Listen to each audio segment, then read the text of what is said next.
All right, welcome to question 13 of the AAMC preview practice exam. And let us jump into it. Just so you know, I give this disclaimer all the time before these videos, but make sure if you haven't done the question yet, go ahead and do it. And use this video as a review and really analyze what you did right, what you did wrong, where you can improve. And yeah, that's the best way to get the most out of these exams. All right, scenario 13. You and several classmates are conducting blood pressure screenings at a community clinic. The clinic closes in 30 minutes. You are with a patient when a previous patient interrupts and asks you to explain the blood pressure results. You explained to the patient earlier that their results were normal, but the patient says they still don't understand the numbers or what they mean. All right, so like we do with every scenario, what's the main problem, right? What's the main problem that we need to address? So it's when talking to a patient, your previous patient interrupts saying they're confused about their blood pressure results and asks you to explain them again, right? Just a very consolidated, concise way to summarize what the issue is. So let's jump into 13.1. Offer to help the patient as soon as you are finished with your current patient. Okay, so let's go back to our trusty two-step differentiation process, right? Remember we added this question in our last video, right? Question scenario 13. But for this question, you can kind of tell that you can kind of tell here that there are you know there are some responsibilities that we need to address, right? We're at a clinic, right? We have a current patient in front of us, and a previous patient comes back. There is this kind of tension of how do we make sure all of our patients get the care that they need, right? And we have these responsibilities that are conflicting with each other. So I think for that reason, let's use this top question, right? Are you fulfilling all of your responsibilities? And remember, you are at a clinic, right? And if your patient has a question, you should try your best to answer it. And it definitely, this question also reminds me of question 4, right? Where, if you remember, we had a patient who was recovering from surgery and had some social needs that weren't being fulfilled. And we had this kind of conflict about caring for them and their needs versus caring for our other patients. And I'm kind of getting a similar vibe, right, from this question where we had this conflict of responsibilities. So if you remember back to that question, what did we learn? Well, we learned that if we gave up on our responsibilities, then it tended more towards the ineffective range of answers. And if we completed all of our responsibilities, if we provided care to all of our patients, then and we found a good compromise within this conflict of responsibilities, then we were more in the effective range, right? Those were the general kind of trends that we saw. So for this question, let's think back, right? Offer to help the patient as soon as you are finished with your current patient. Well, are you fulfilling all of our responsibilities for providing care to all of our patients? Yeah, we're doing a good job, We're doing a good job with this response. Our responsibilities for caring for all of our patients are fulfilled, right? So for that reason, I'm going to triage this into a 3 or a 4. So how do we differentiate between a 3 and a 4? Well, you can read through these. We are definitely finding a compromise, right?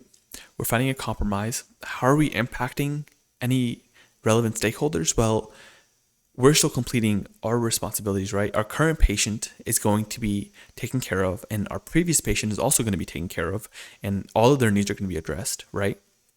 Some of these, are not as relevant. We're definitely taking a very actionable step. It's very clear what we're going to do. And yeah, overall, we're fulfilling everybody's needs. And because of that, this is going to be a very effective answer. All right. All right. Let's move on to 13.2.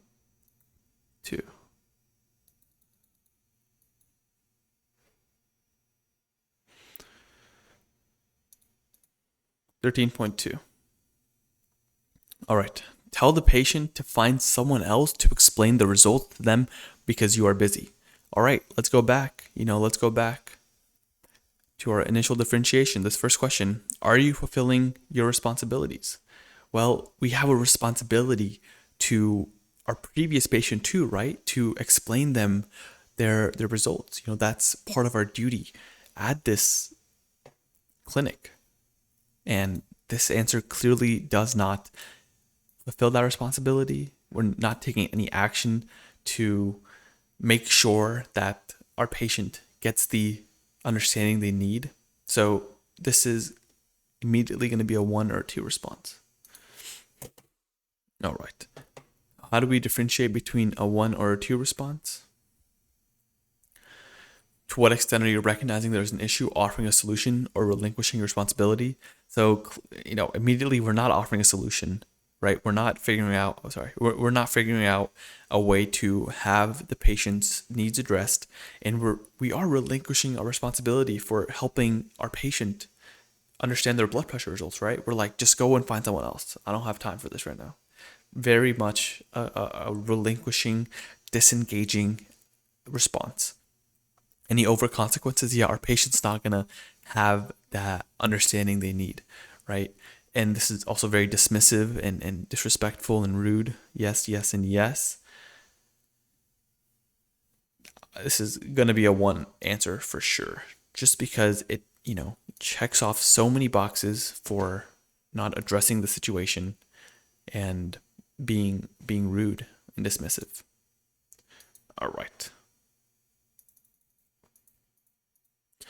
13.3. Explain to the patient that if they can wait for 30 minutes until the clinic closes, you will explain the results then. Okay, so let's ask, are we fulfilling all of our responsibilities, right? We have this patient in front of us, and we have our previous patient too. For that, this response does fulfill all those responsibilities, right? It definitely, all the patients, wishes are being addressed in some capacity. So that's a 3 or 4. How do we differentiate between a 3 and a 4? Well, we are finding a compromise, right? We are finding a compromise.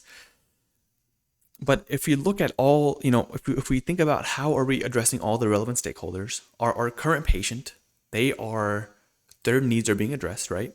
But our previous patient, right? We're saying, hey, we can address your needs, but you'll have to wait until the clinic closes. Wait for 30 minutes. Well, do we know they have time to wait for 30 minutes?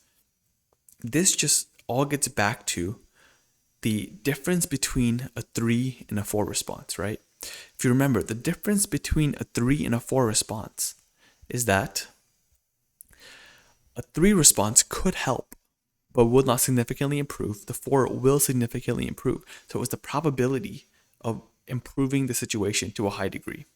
The issue is if we have our patient wait 30 minutes, because we don't know if they're able to wait 30 minutes, this is less likely to help them understand, and less likely for them to get the care they need, because us helping them is contingent on them waiting, so it's just less likely to help. And therefore, because it is less likely to help, it is going to be an effective response. My check was very, very, very bad there. But yeah, an effective response, right? A 3 response. All right, let's go back to 13.4. All right, reassure the patient that their numbers are normal and there's nothing to worry about. Okay, so let's ask, are we addressing our responsibility? Are we fulfilling our responsibility? Right? That's our first question we're going to use to make our initial differentiation. Well, I think there's some good things and some bad things. Our responsibility, we are addressing the patient, right? We are talking to them, reassuring them in some way. However, our responsibility is not to just reassure them, right? it's really to explain what the numbers mean and understand their blood pressure. That is our responsibility.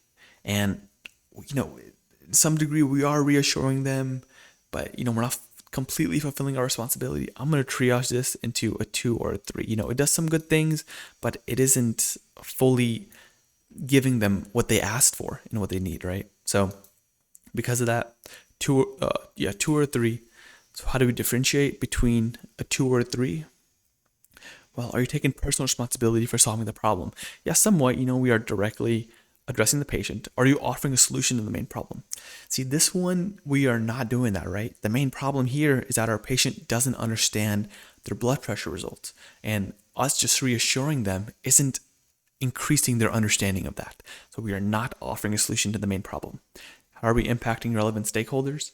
The patient also might see this as a dismissive response, right? Imagine you ask someone to explain you ask someone to explain your results, right? And they're just like, yeah, you're fine, don't worry about it.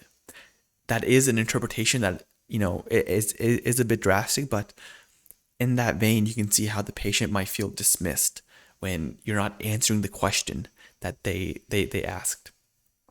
So, in likelihood of causing a problem, that is somewhat up in the air, but because we're not explaining the results, the thing that they asked for, this is not going to be an effective response, right? And likelihood of causing a problem, yeah, they feel dismissed. They don't understand the results. That's not improving the situation at all. May cause a problem. Definition of an ineffective response. All right. Last question here, 13.5.